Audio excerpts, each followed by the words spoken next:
Hello అందరికీ, welcome to my channel Geethasri kitchen. ఈరోజు ఈ వీడియోలో నేను మీకు హెల్దీ కస్టర్డ్ చేసి చూపించబోతున్నానండి. ఈ హెల్దీ కస్టర్డ్ని 10 నిమిషాల్లో ప్రిపేర్ చేసుకోవచ్చండి. దీన్ని ప్రిపేర్ చేసుకోవడానికి ఎక్కువ ఇంగ్రీడియంట్స్ కూడా అవసరం లేదండి. ఇంట్లో ఉన్న వాటితోనే సింపుల్గా ప్రిపేర్ చేసుకోవచ్చు. పిల్లలు కానీ పెద్దలు కానీ స్కూల్ నుండి కానీ ఆఫీస్ నుండి కానీ ఇంటికి రాగానే ఇలా చేసి పెట్టండి. కడుపు నిండా హాయిగా తింటూ తాగేస్తారు. దీన్ని ప్రిపేర్ చేసుకోవడానికి కొన్ని పాలు, పంచదార, ఇలా కొన్ని రకాల ఫ్రూట్స్ ఉంటే సరిపోతుందండి. అవి ఏ ఫ్రూట్స్ అయినా సరే మనకి అందుబాటులో ఉన్నవి. లేట్ చేయకుండా ఎలా తయారు చేసుకోవాలో చూపిస్తాను రండి.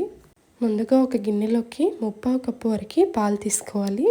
ఇప్పుడు ఈ పాలల్లోకి 3 టేబుల్ స్పూన్ల వరకు కస్టర్డ్ పౌడర్ని వేసుకోవాలండి. ఇక్కడ నా దగ్గర కస్టర్డ్ పౌడర్ ఉంది కాబట్టి వేస్తున్నాను. ఒకవేళ మీ దగ్గర లేకపోతే కార్న్ఫ్లోర్నైనా యూస్ చేసుకోవచ్చండి.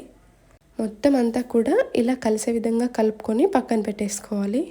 ఇప్పుడు స్టవ్ ఆన్ చేసి కడాయి పెట్టేసుకొని అందులోకి 1 లీటర్ వరకు పాలు పోసుకోవాలండి. ఇప్పుడు స్టవ్ని హై ఫ్లేమ్లో ఉంచుకొని పాలని ఒక పొంగు రానివ్వాలండి. పాలు పోసుకున్న తర్వాత స్టవ్ని హై ఫ్లేమ్లో మాత్రమే ఉంచుకొని కలుపుకోవాలండి. స్టవ్ని లో ఫ్లేమ్లో ఉంచుకున్నామంటే అడుగంటేస్తుందండి. కాబట్టి హై ఫ్లేమ్లో ఉంచుకొని పొంగు రానివ్వాలి.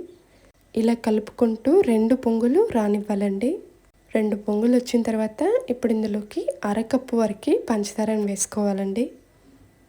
ఇప్పుడు స్టవ్ని మీడియం ఫ్లేమ్లో ఉంచుకొని పంచదార మొత్తం కరిగిపోయేలా కలుపుకోవాలి. ఇప్పుడు ఇందులోకి మనం ముందుగా కస్టర్డ్ పౌడర్ కలిపి పక్కన పెట్టుకున్న పాలని వేసుకోవాలండి. వేసుకున్న తర్వాత స్టవ్ని మీడియం ఫ్లేమ్లో ఉంచుకొని ఇలా కలుపుకుంటూ ఉన్నామంటే మనకి కలర్ మారిపోతుందండి. ఈ విధంగా కలర్ మారిన తర్వాత ఇప్పుడు స్టవ్ని మీడియం ఫ్లేమ్లో ఉంచుకొని 2-3 నిమిషాల పాటు ఇలా కలుపుకుంటూ ఉండాలండి. 2-3 నిమిషాల తర్వాత పాలు అనేవి ఇలా లైట్గా థిక్గా మారిపోతాయండి. ఇక్కడ నేను చూపిస్తున్న విధంగా ఈ కన్సిస్టెన్సీలో ఉన్నప్పుడు స్టవ్ ఆఫ్ చేసుకోవాలండి. ఇప్పుడు దీన్ని పూర్తిగా చల్లారపెట్టి ఒక 10 నుంచి 15 నిమిషాల పాటు ఫ్రిడ్జ్లో పెట్టి తీసుకోవాలండి. ఇక్కడ నేను ఈ ఫ్రూట్ కస్టర్డ్లోకి ద్రాక్ష, అలాగే దానిమ్మ గింజలు, స్ట్రాబెర్రీ, కీరా ముక్కలు, అలాగే అరటిపండు, నల్ల ద్రాక్ష కూడా తీసుకున్నానండి. మీరు మీకు అవైలబుల్గా ఉండే ఫ్రూట్స్ని తీసుకోండి.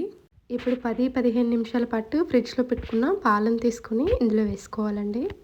ఇప్పుడు ఇందులోకి మనం ముందుగా కట్ చేసి పక్కన పెట్టుకున్న ఫ్రూట్స్ మొత్తం కూడా ఇలా ఒక్కొక్కటిగా వేసేసుకోవాలి. ఫ్రిడ్జ్లో 10-15 నిమిషాలు ఉంచుకున్నామంటే మనకి థిక్నెస్ అనేది ఇంకాస్త ఎక్కువ అవుతుందండి. కాబట్టి 10-15 నిమిషాల పాటు ఫ్రిడ్జ్లో ఉంచి తీసుకోవాలండి. ఇందులోకి మీరు కావాలనుకుంటే ఎన్ని ఫ్రూట్ అయినా యాడ్ చేసుకోవచ్చండి, అది మీ ఇష్టం. ఇక్కడ నేను చూపిస్తున్నవే వేసుకోవాలి అనేం లేదండి, మీకు నచ్చిన ఫ్రూట్స్ని యాడ్ చేసుకోవచ్చు. ఇక్కడ ఒక స్ట్రాబెర్రీ తప్ప నేను చూపించే మిగతా ఫ్రూట్స్ అన్నీ మనకి ఈజీగానే దొరుకుతాయండి. అలాగే కాస్ట్ కూడా కొంచెం తక్కువే ఉంటాయి.